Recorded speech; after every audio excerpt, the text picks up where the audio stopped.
Olá pessoal, essa é uma videoaula do curso de História Profunda da Humanidade, matéria obrigatória do segundo período do curso de Licenciatura em História do IF Macaé.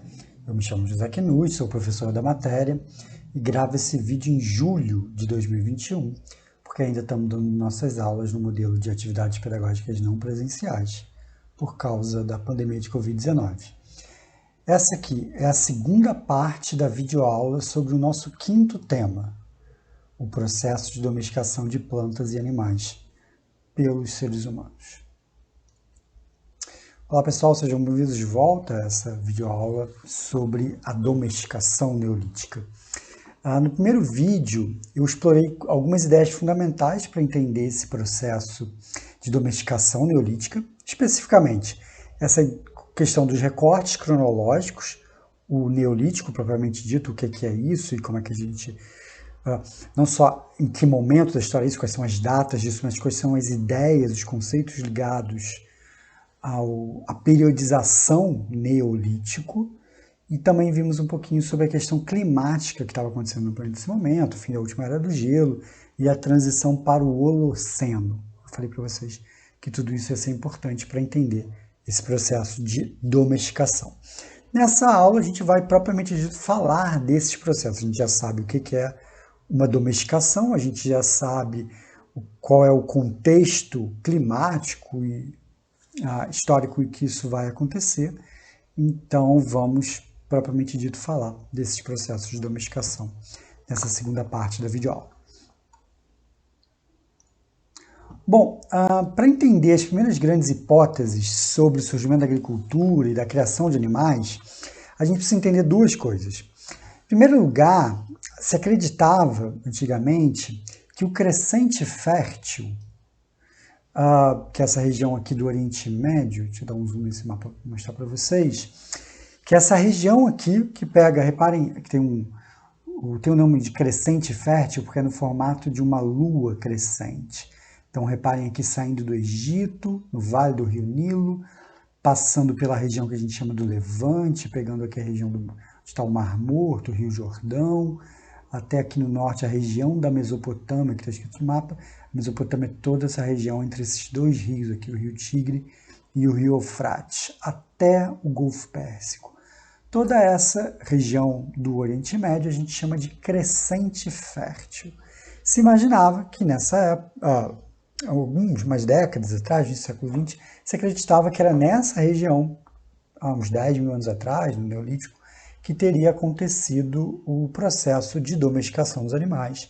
E dali, a domesticação de plantas e animais teria se expandido para o resto do planeta. Então, para entender por que a domesticação teria acontecido, era necessário entender o que estava acontecendo nesse lugar especificamente. Por isso, as primeiras grandes teorias todas sobre como, por que o processo de domesticação teria acontecido, dizem respeito a essa região em particular. Depois a gente vai ver que esse contexto geográfico não é exato, né? Eu até mencionei isso na primeira metade dessa videoaula, que na verdade a domesticação acontece em vários lugares, mais ou menos ao mesmo tempo, não só nessa região. Mas as primeiras teorias que a gente vai ver dizem respeito, sobretudo, a essa região aí. E foi a partir do estudo dessa região que as grandes teorias sobre a domesticação surgiram. Além disso, além desse contexto geográfico, aqui está justamente marcando o Nilo, né? Deixa eu voltar aqui para aparecer direitinho, o Vale do Rio Nilo, a região do Mar Morto e do Rio Jordão, do Vale do Rio Jordão, do Levante e a Mesopotâmia. Bom, além disso, além desse contexto geográfico, esses eventos da história humana, né, da domesticação de animais e a domesticação de plantas e animais, era entendida, essas primeiras hipóteses foram estabelecidas dentro de um entendimento que essas coisas faziam parte do progresso humano. Então você tem uma chave de leitura que busca entender esses desenvolvimentos históricos, esses eventos históricos, como etapas do desenvolvimento humano. Então, em determinado momento da história, nós teríamos inventado as técnicas necessárias para finalmente conseguirmos dominar o ciclo reprodutivo de plantas e animais que nos garantiam os recursos que antes a gente precisava selvagemmente caçar e coletar na natureza. Então, essas hipóteses tradicionais elas vão estar muito ligadas com essa ideia básica que há uma passagem da fase de caçadores e coletores para a fase de agricultores e criadores de animais, no momento em que nós conseguimos superar determinados limites técnicos e desenvolver isso para finalmente garantir esse tipo de possibilidade, de avanço, de progresso, né, para as sociedades humanas. Como consequência desse avanço, a gente teria abandonado uma vida nômade selvagem, que era muito próxima da natureza e de como a gente viveria como animais, e passado finalmente a viver fixamente, de maneira sedentária, em lugares específicos, para geração a geração poder ir desenvolvendo e avançando e evoluindo os nossos assentamentos humanos e finalmente nos livrando dessa vida selvagem e passando a viver de maneira mais civilizada, mais humana. Bom, é bem verdade que essa imagem mais simples em si, ela não explica tanta coisa assim. Ela é mais uma tautologia, né? Domesticação de plantas e animais é um desenvolvimento, então ela acontece no momento que a gente se desenvolve. Mas ela não explica, por exemplo, por que isso teria acontecido nesse momento da história, no Neolítico, né? Na passagem do Paleolítico para o Neolítico, por volta de 10 mil anos atrás. E aí algumas hipóteses um pouco mais específicas começaram a ser elaboradas para tentar explicar por que essa transição da vida selvagem de caçadores e coletores teria passado para uma vida mais avançada, mais desenvolvida, de agricultores sedentários, da vida nômade de caçadores e coletores para a vida sedentária de agricultores. De maneira geral, essas hipóteses mais tradicionais, elas vão se basear todas numa ideia de que a invenção da agricultura, então a grande passo é a invenção da agricultura, teria surgido como uma resposta para uma necessidade alimentar humana, possivelmente causada por algum tipo de escassez de alimentos. Então, a caça e a coleta já não eram mais suficientes para garantir os alimentos que os seres humanos, que aquelas populações humanas precisavam, por isso eles fizeram um desenvolvimento técnico, que foi a invenção da agricultura, e mudaram com isso sua forma de vida. Duas hipóteses básicas se estabeleceram para explicar esse processo. A mais simples delas é uma hipótese demográfica. Ela pressupõe que houve um progressivo crescimento demográfico, pelo menos em determinadas populações humanas, que aos poucos teria pressionado a intensificação do uso dos recursos naturais disponíveis. Em determinado momento, essa intensificação, ou seja, cada vez mais caça, cada vez mais coleta, essa intensificação teria chegado num momento crítico que teria sido necessário controlar o ciclo reprodutivo dessas plantas que eram coletadas e desses animais que eram caçados, para que houvesse recurso suficiente para toda essa população, para que fosse possível continuar intensificando a obtenção desses recursos, para garantir o necessário para essa população que crescia. Então seria mais ou menos uma pressão demográfica que teria causado essa transição.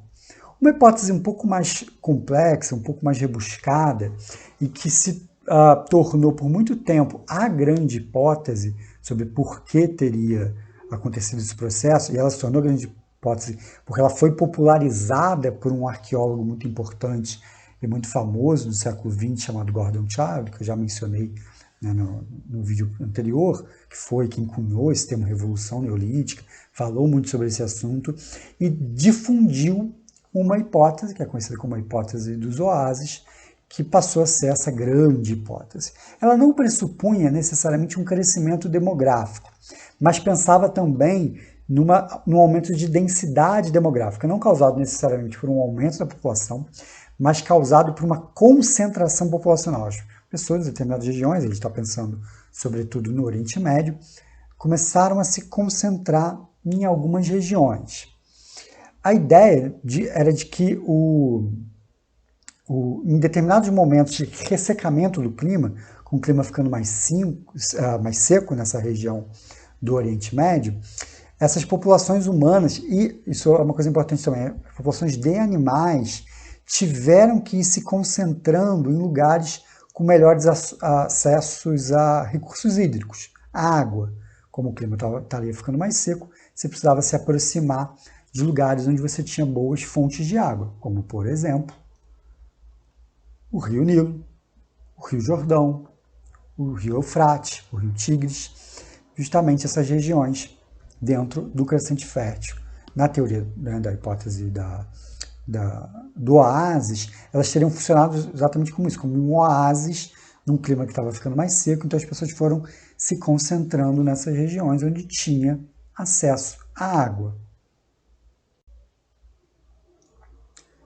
Num primeiro momento, quando essa hipótese estava sendo desenvolvida, se imaginava que esse ressecamento, esse possível ressecamento do clima, teria sido causado pela transição da última era do gelo para o Holoceno. Se imaginava que um aumento das temperaturas teria levado a um clima mais seco na região do Oriente Médio.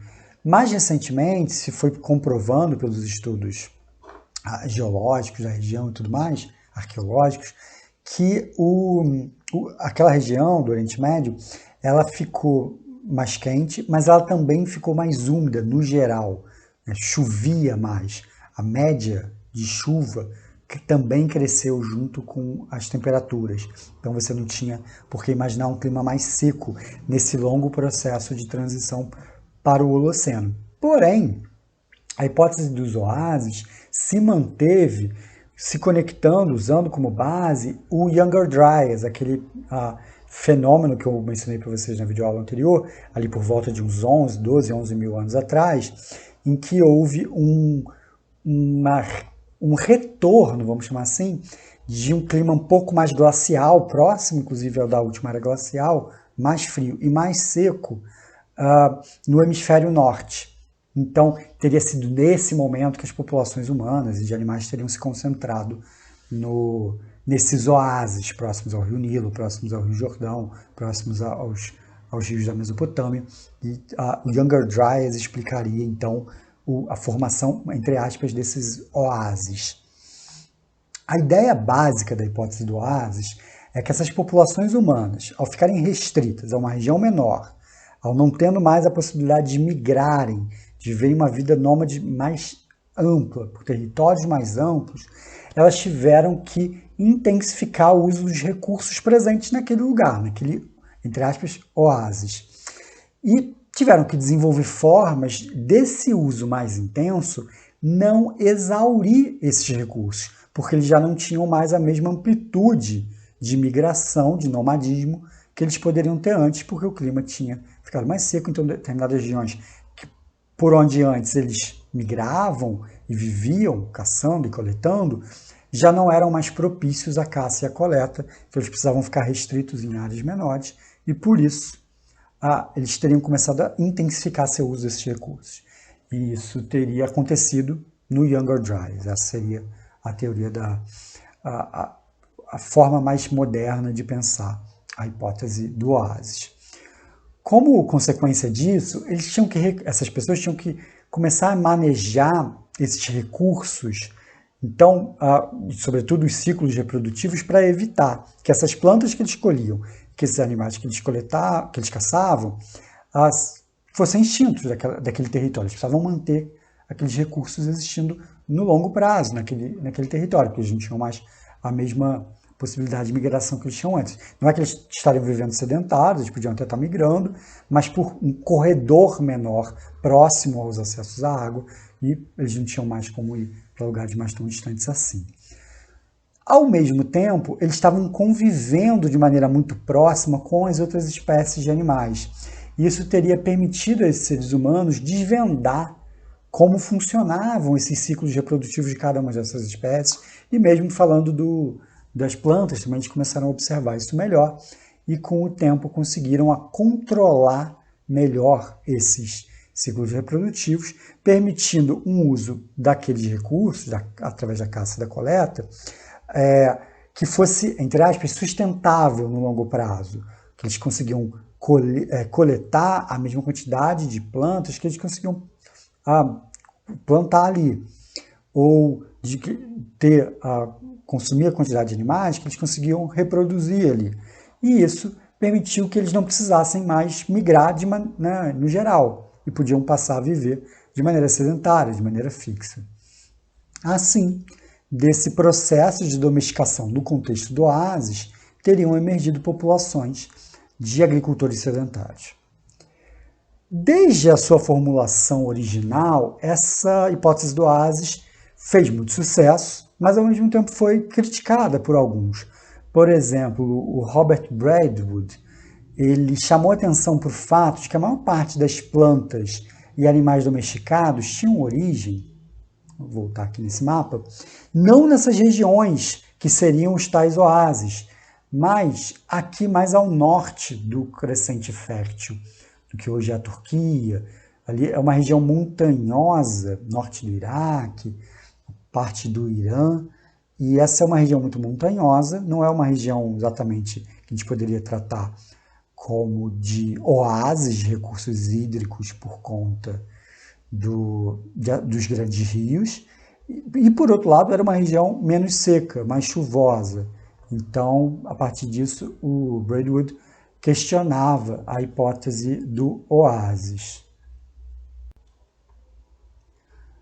Contudo, os maiores desafios da hipótese do oásis vieram de descobertas arqueológicas nessa região que começaram a desmontar a narrativa geral sobre como a domesticação levaria à agricultura e ao sedentarismo. Na região do Levante, nessa região aqui que eu deixei roxinha agora, que é ali, né, do Mar Morto, do Rio Jordão, nessa região foi descoberta a existência de uma população de caçadores e coletores vivendo de maneira sedentária entre 15 e 11.500 anos atrás. Então, antes, reparem, do tal do Younger Dryas.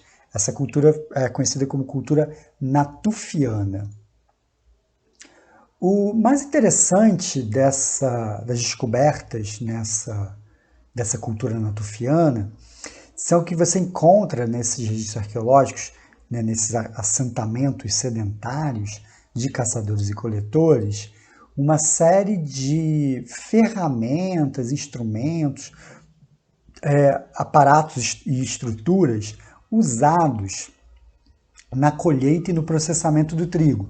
Estou falando aqui de espécies de foices para colher o trigo, de lugares para você moer o trigo o grão do trigo, lugares para armazenar grãos de trigo.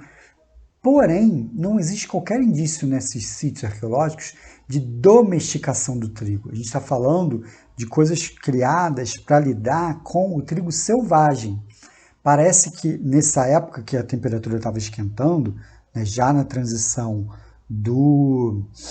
da última era do gelo para o Holoceno, antes de começar o Younger Dryas, que houve uma difusão, um espalhamento bem grande de trigo selvagem por essa região, em quantidade e num ritmo de reprodução suficiente para manter uma população sedentária. Sem que aquelas pessoas plantassem trigo, existia trigo suficiente ano após ano para elas colherem e viverem. É claro que elas também caçavam, também tinham outras bases de alimentação, mas o trigo conseguia contribuir de maneira tão estável e com uma boa quantidade que permitia uma vida sedentária.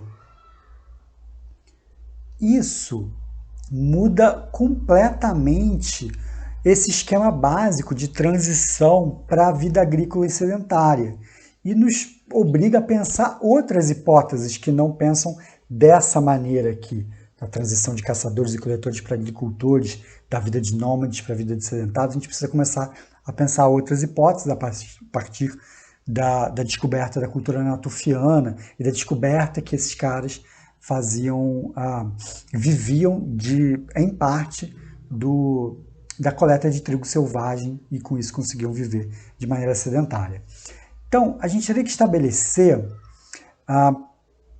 que, pelo menos em alguns lugares, houve primeiro uma passagem da vida de caçadores e coletores nômades para de caçadores e coletores sedentários, em um contexto de fartura de recursos alimentares de uma determinada região. Então, em um determinado lugar, você tinha recursos alimentares suficientes para que populações de caçadores e coletores conseguissem viver de maneira sedentária, sendo caçadores e coletores, sem domesticação, sem agricultura. A cultura natufiana é o grande exemplo disso, mas não parece ter sido a única. Há indícios de, em outras regiões do próprio Crescente Fértil, em parte da China, você tem alguns indícios de que possivelmente há populações sedentárias ou vivendo de uma maneira bem próxima do sedentarismo, baseados na caça e na coleta. A questão que fica, porém, é que se essas populações já tinham condições de se manter apenas com a caça e a coleta, por que elas desenvolveram a domesticação? Por que elas inventaram a agricultura? Lembre-se que a agricultura, já falei isso aqui algumas vezes, ela demanda mais horas de trabalho para gerar a mesma quantidade de alimentos que a caça e a coleta. Por quê? Pense no caso dos natufianos. Uma coisa é você ir lá e coletar o trigo selvagem. Outra coisa é você preparar o solo, plantar semente, cuidar do negócio e depois colher o trigo domesticado. Então, a caça e a coleta tende a ser menos exigente em termos de horas de trabalho. Por que esses caras, então, teriam domesticado o trigo? Em vez de só pegar o trigo selvagem, teriam começado a plantar trigo? Por que houve essa transição de uma vida de sedentários caçadores e coletores para uma vida de sedentários agricultores? Bom, existem 3 hipóteses fundamentais que até podem ser combinadas de alguma maneira para pensar essa transição, pelo menos ali na região do Levante, na região do Crescente Fértil de uma maneira geral. A primeira dessas explicações também recorre ao Younger Dryas, chama ela aqui de hipótese climática.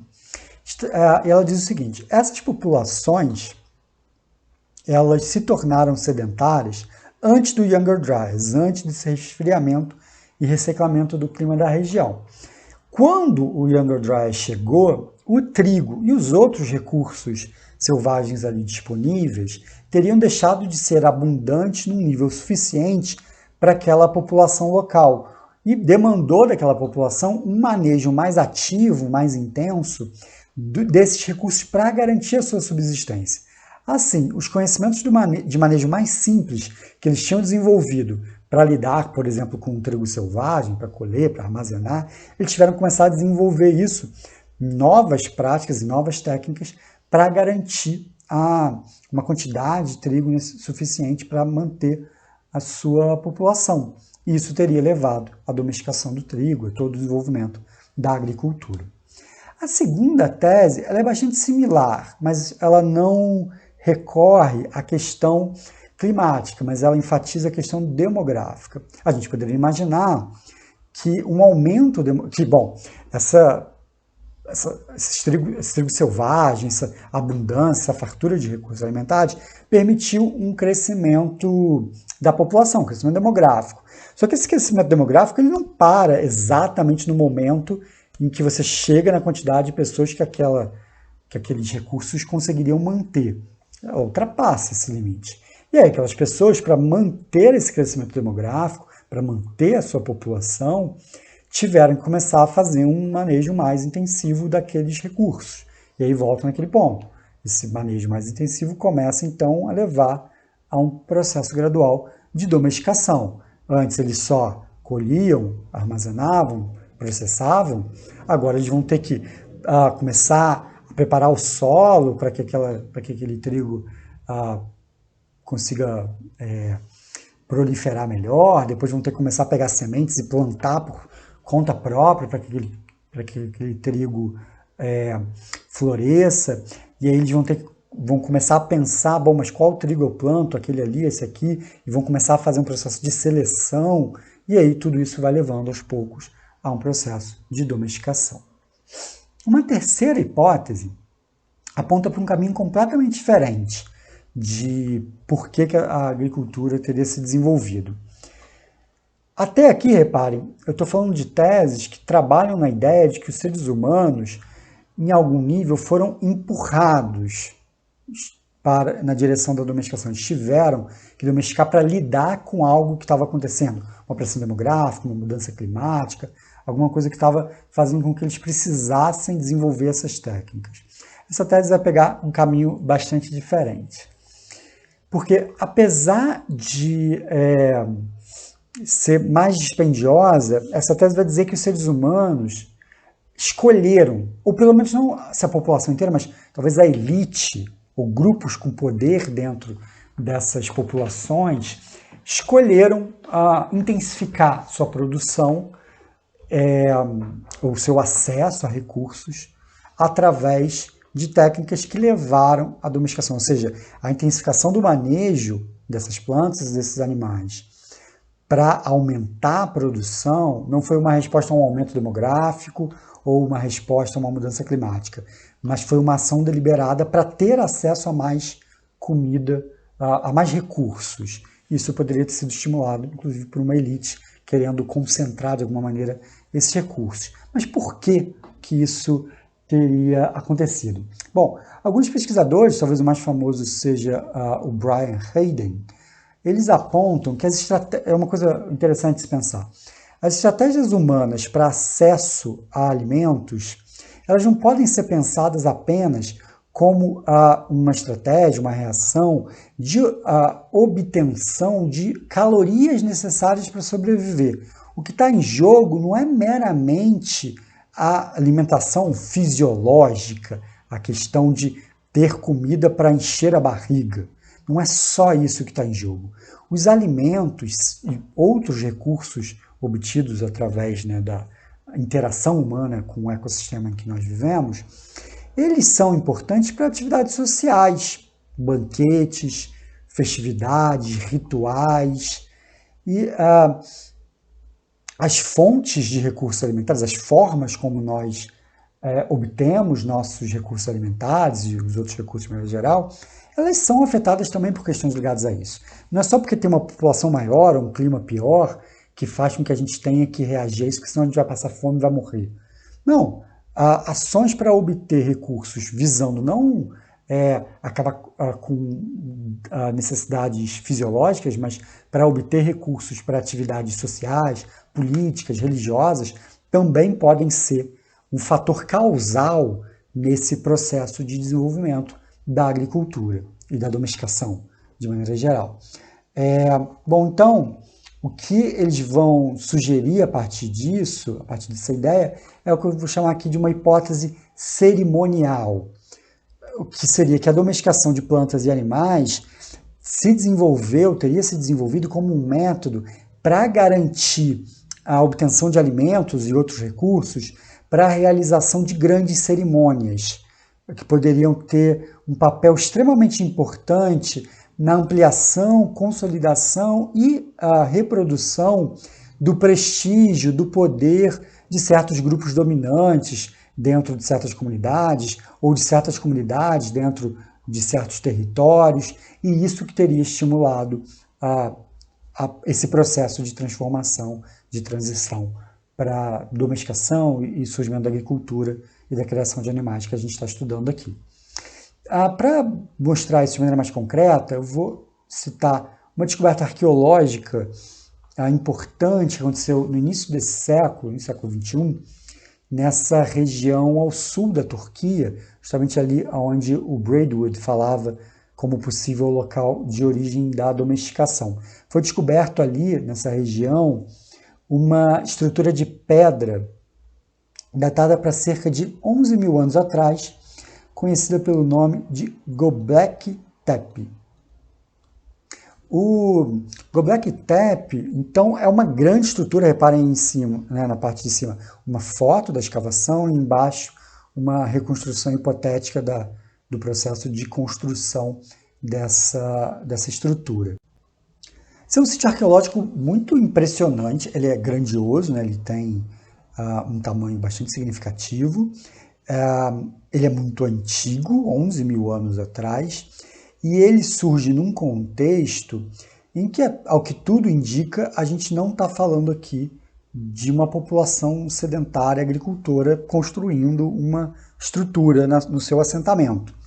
A gente está falando de povos caçadores e coletores que construíram essa grande estrutura. Isso mudou bastante a concepção que as pessoas tinham dos povos caçadores e coletores, porque se imaginava que grandes construções desse porte só fariam sentido para uma população sedentária bastante bem fixa, estabelecida, que vive naquela região há gerações e tem pretensões de viver naquela região por gerações e por isso depreende, né, dispensa um trabalho tão grandioso para fazer uma construção de porte tão gigantesco. E essa descoberta arqueológica mudou bastante o que a gente imaginava sobre isso então. Até porque nesse sítio arqueológico não há, no próprio sítio, ou nas regiões no entorno, indícios de habitações.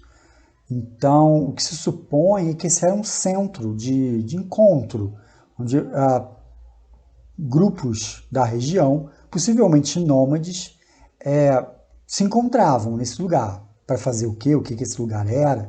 O que ele significava? A gente não tem boas informações. Dá para supor que era algum tipo de centro religioso ou algo parecido com isso, ou um centro político, a gente não tem muito como saber. Mas, né, dado que esses caçadores e coletores gastaram tanto tempo para construir esse lugar de maneira tão grandiosa, a gente imagina que era um lugar bastante importante para essas populações do entorno. E chama atenção também, uma coisa que os arqueólogos perceberam, e isso foi bastante importante para criar hipóteses sobre esse sítio arqueológico, é que nessa região onde esse sítio arqueológico está, bem próximo a ele, é o lugar de origem de um dos tipos de trigo que foi domesticado no Neolítico. Você tem alguns poucos tipos de trigo selvagem que passam pelo processo de domesticação nessa região, e um desses tipos é natural, né, tem origem justamente nessa região de Göbekli Tepe. Usando essa hipótese cerimonial, a gente poderia supor que essa estrutura era algum tipo de centro cerimonial para onde as pessoas iam fazer determinados tipos de cerimônias e que a domesticação do trigo nessa região esteve ligada à alimentação das pessoas nesse centro cerimonial.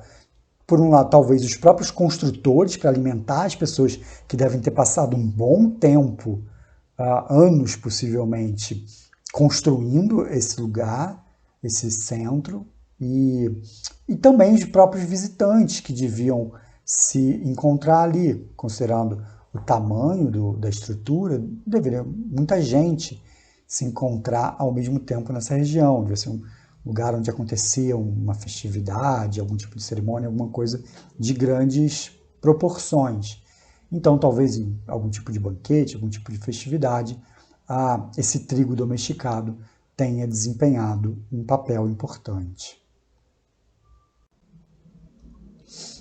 Essa diversidade de hipóteses, então, que a gente tem para pensar esse lugar, que a princípio foi entendido como a origem da onde se difundiu a agricultura para todo mundo, né, o Crescente Fértil.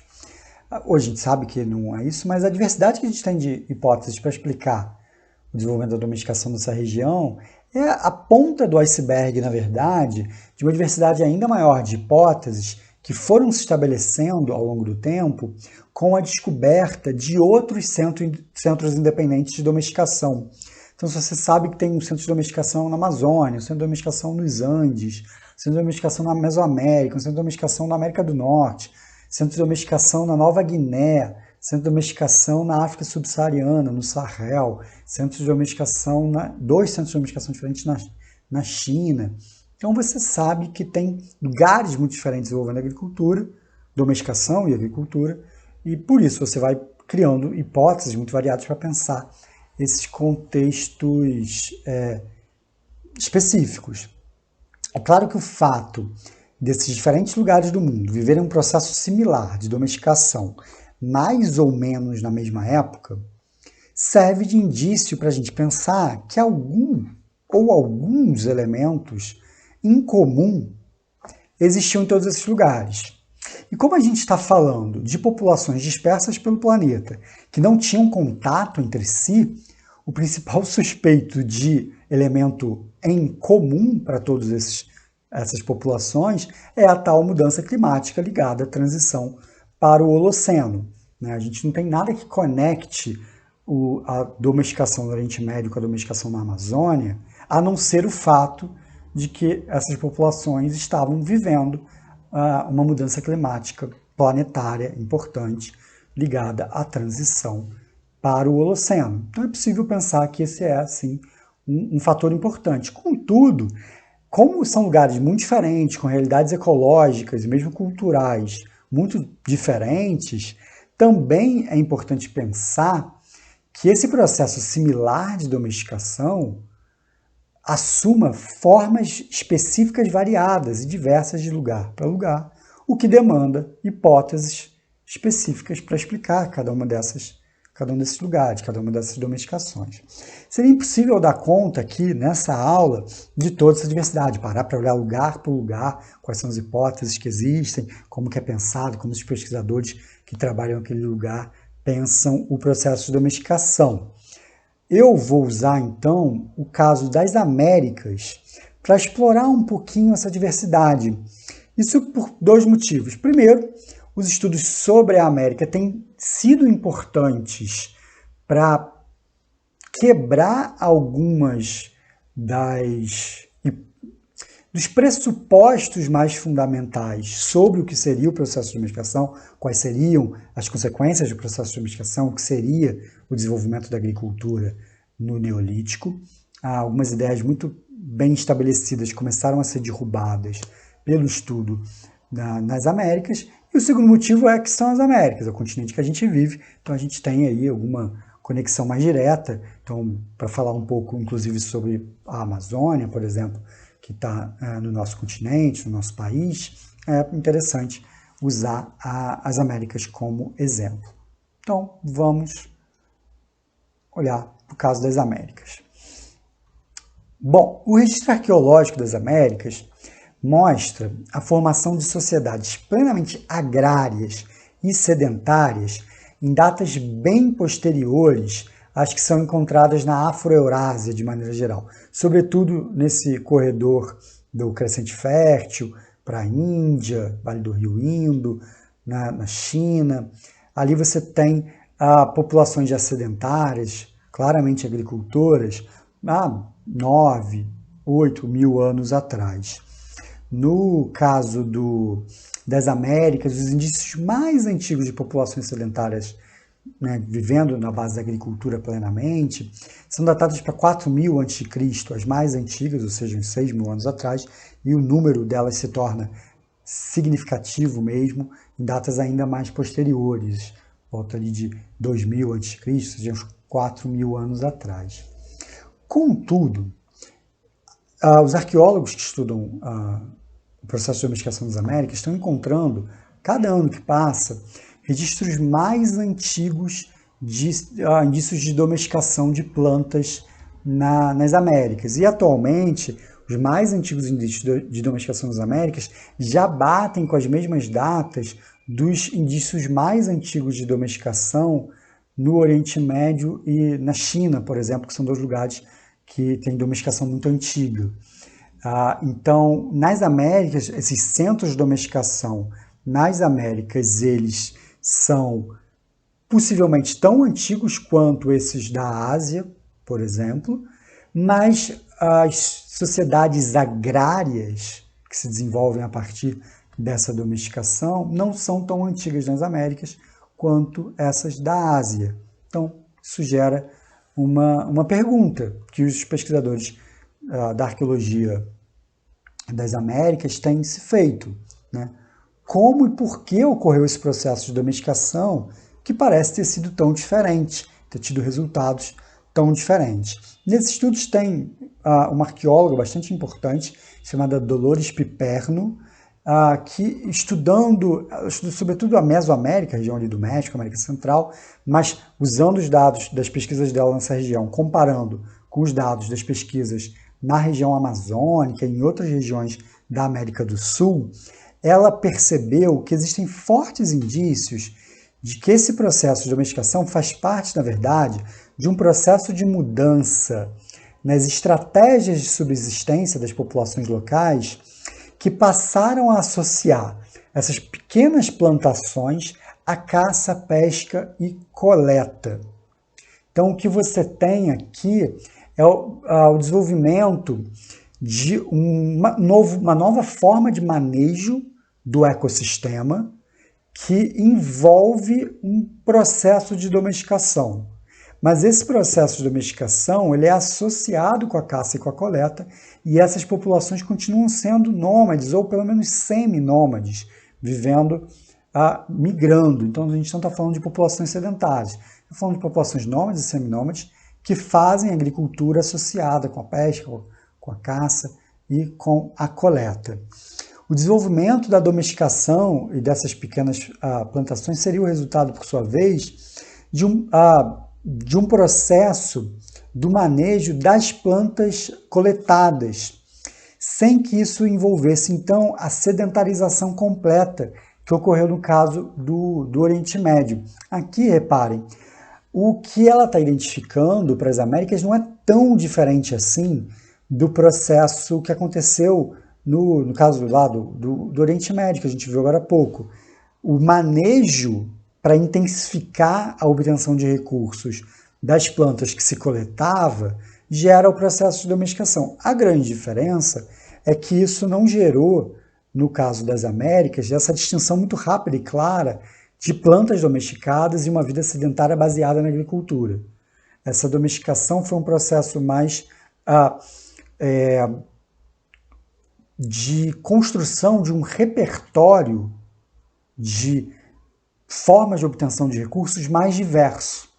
As populações da América não focaram nesse processo de domesticação como a forma fundamental de sua obtenção de recursos. Eles obtinham recursos a partir desse processo de domesticação, mas buscavam também recursos em outras formas. Eles construíram um portfólio de formas de obtenção de recursos mais diversificado do que os seus similares do Oriente Médio, que estavam fazendo o processo de domesticação na mesma época. Já volto nisso aqui. A Piperno, então, ela usa essas informações para mostrar a importância, esse é um argumento bastante importante, dos arqueólogos que estudam o processo de domesticação nas Américas, é que é preciso diminuir a rigidez da diferenciação entre plantas selvagens e plantas domésticas. Na atividade de construção de nichos ecológicos, que é isso que essas populações estão fazendo no final das contas, essas populações eram muito ativas na sua relação com as plantas que lhes garantiam recursos importantes, alimentares ou outros tipos de recursos. Assim, a gente poderia falar em cultivos pré-domesticação ou até mesmo em cultivos não domesticados, que é quando aquela população humana maneja de maneira extremamente ativa o ciclo reprodutivo de plantas não domesticadas. O que isso significa? Entre aspas, ajudar aquela planta que ele quer obter recursos. Ajudar significa o quê? Por exemplo, capinar as outras plantas para liberar o solo para que aquela planta que ele quer se desenvolva. Significa fazer toda uma transformação do nicho ecológico para fazer com que aquela planta se desenvolva e tenha mais daquela planta, evitar que animais que comam aquela planta cheguem naquele lugar, fazer de tudo para que aquela planta prospere e ela esteja ali disponível para ser colhida, para ser coletada, ou para que seu fruto seja coletado, enfim, depende da planta que a gente está falando, quando for necessário. Então, esse manejo muito ativo gera uma situação que você tem plantas que não são exatamente domesticadas, por aquele critério que eu apresentei para vocês no vídeo anterior. Essas plantas não passaram por um processo de seleção artificial que produziu características específicas de uma domesticação. Elas são similares às suas semelhantes não ajudadas pelos seres humanos, porém elas são cultivadas, no sentido que os seres humanos estão ali ativamente o tempo todo, ajudando aquelas plantas a prosperar. Então você tem ali uma situação que não é domesticação, mas a planta não é exatamente selvagem também. O ser humano não está indo simplesmente e coletando ela. Na verdade, todas as populações humanas fizeram isso em maior ou menor grau. O que a Dolores Piper não está apontando é que essas populações da América, a partir dessa transição para o Holoceno, começaram a fazer isso de uma maneira muito ativa, muito impactante, tendo muito impacto no ambiente. E para algumas plantas, eles começaram também um processo de domesticação propriamente dito, através do processo de seleção. O milho é o grande exemplo, mas enfim, várias outras plantas foram domesticadas nesse processo, mas essa domesticação ela foi associada a também cultivos de outras plantas que não estavam sendo domesticadas. Pensem nessa ideia de repertório, de portfólio, de diversificado de forma de obtenção de recursos, que passa pela domesticação de algumas plantas, que passa pelo cultivo de plantas não domesticadas, que passa pela coleta de plantas propriamente selvagens, no sentido que os seres humanos não faziam nada ali para auxiliar o desenvolvimento daquelas plantas e pegavam coisas daquelas plantas, da caça, da pesca, e essas populações estão, então, intensificando sua forma, diversificando e intensificando suas formas de obtenção de recursos desses nichos ecológicos que eles estão transformando e construindo. Um dos indícios mais interessantes desse processo é justamente a antropogenização da Amazônia, da floresta amazônica. O que é isso? Tem se identificado a partir do registro arqueológico da floresta amazônica que, em certa medida, pelo menos em algumas partes da floresta, a floresta amazônica é uma, entre aspas, floresta cultural ou uma floresta antropogênica. O que isso significa? Que é uma floresta cujas características dela foram determinadas pela ação humana ao longo do tempo. Ou seja, a forma como a floresta amazônica é hoje, algumas das características que a floresta amazônica tem hoje, são resultado da ação humana, da agência humana. Isso não significa que os seres humanos plantaram a floresta amazônica e construíram ela do zero, não é isso. Mas as características que a floresta assumiu ao longo do seu desenvolvimento foi sensivelmente impactada pela ação humana dos seres humanos que viviam naquela floresta. Vou dar 2 exemplos fundamentais disso. Se você sobrepõe um mapa dos tipos de árvores existentes na floresta amazônica com um mapa dos sítios arqueológicos que indicam uma ocupação antiga, uma ocupação humana antiga da floresta, você percebe, os arqueólogos foram demonstrando isso, que alguns tipos de árvores e plantas, como castanheiras, tipos variados de palmeiras, açaizeiros e outros tipos de planta, são extremamente comuns ao redor desses sítios arqueológicos. Então, o mapa bate onde tem mais alguns desses tipos de planta, são exatamente os lugares onde tem sítio arqueológico, ou seja, onde tem presença humana há muito tempo. E essas plantas especificamente, que são mais comuns nesses lugares, são justamente aquelas plantas que proviam recursos importantes para essa população indígena nas Américas. Então, as plantas que esses indígenas coletavam são justamente essas que predominam no entorno dos sítios arqueológicos. Não são plantas domesticadas, são plantas, entre aspas, selvagens, mas a forma como eles estão distribuídos na floresta é resultado da ação humana. Como que os seres humanos fizeram isso? Através daquele processo que eu falei de manejo, cortando outras árvores que estavam perto, cuidando daquela árvore para ela crescer, para que aquela árvore selvagem, que lhe dava recursos, que lhe dava frutas, que lhe dava sementes, que lhe dava coisas que ele queria para se alimentar ou para fazer outras coisas, estivessem ali no entorno do seu assentamento, dos lugares aonde eles ocupavam.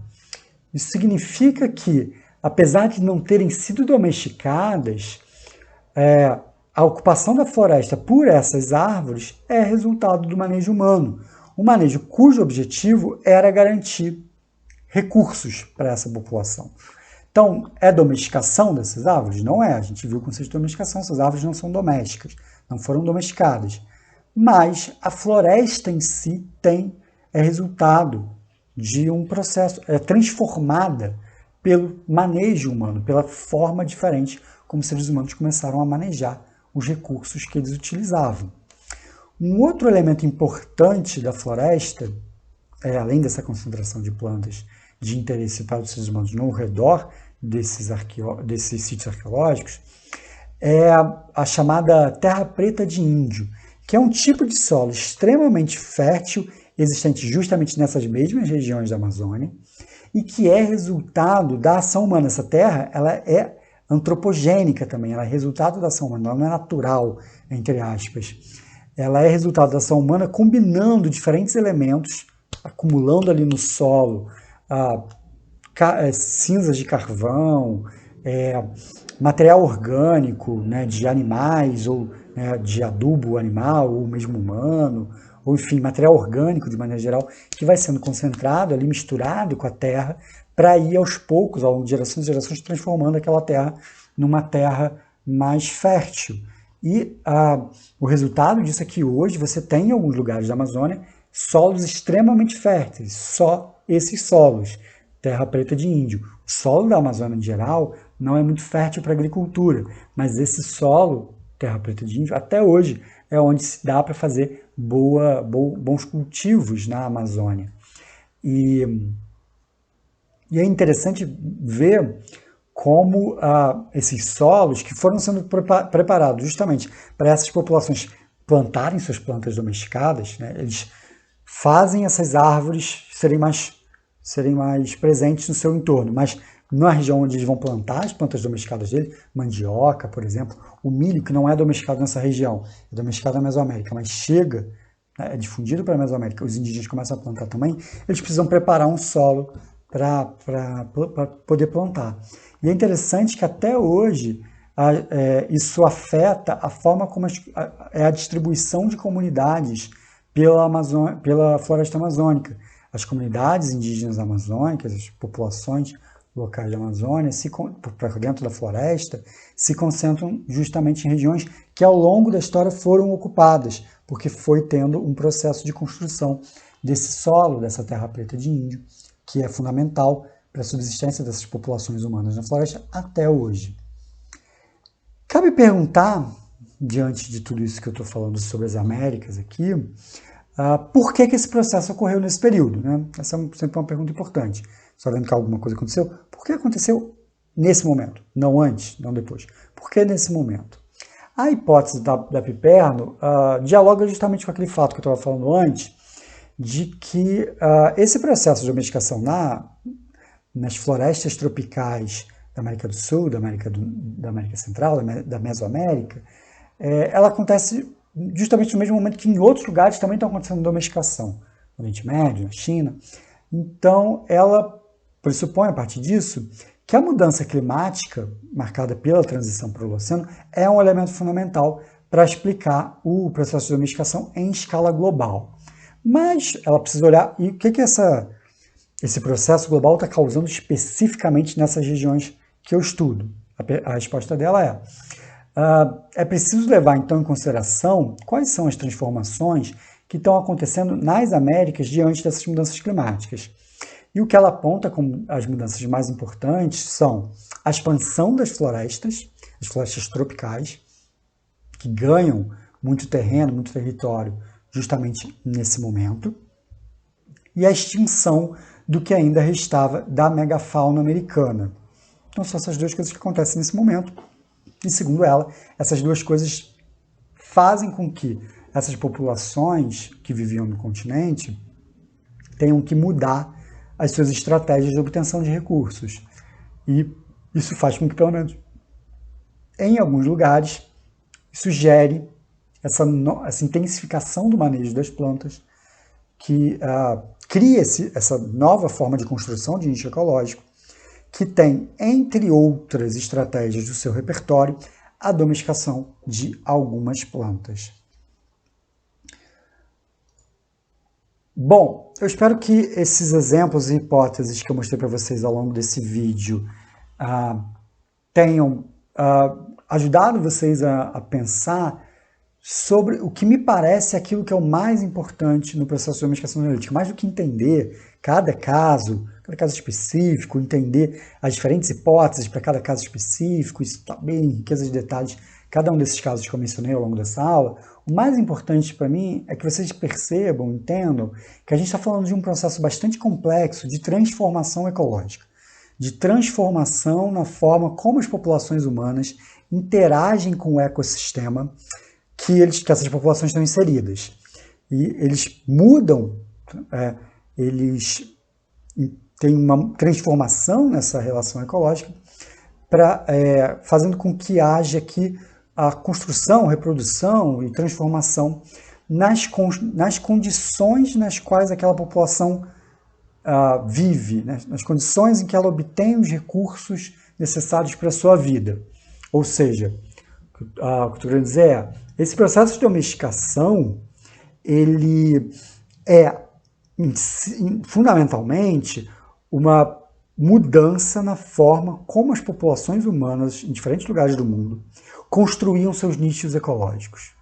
E esse processo de transformação na construção de nichos ecológicos está ligado com a busca por novas formas de obtenção de recursos necessários para a vida. E essa vida não deve ser entendida apenas como em termos fisiológicos. Eles precisavam comer. Não, ela inclui esses recursos, inclui todos aqueles recursos necessários para a vida social, o que inclui, inclusive, recursos para banquetes, recursos para rituais, recursos para toda sorte de ações humanas, econômicas, políticas, culturais, enfim, na plenitude da vida social humana.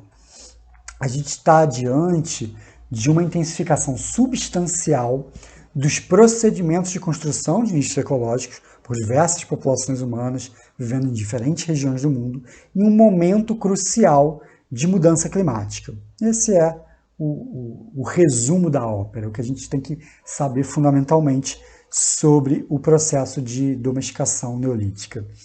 Essas populações estabeleceram, então, novas formas do que a gente poderia chamar de metabolismo social. Alguns pesquisadores usam essa terminologia. O que seria o metabolismo social? As formas de interação e fluxo de matérias e energias envolvendo as sociedades humanas e sua relação com o ecossistema em que viviam.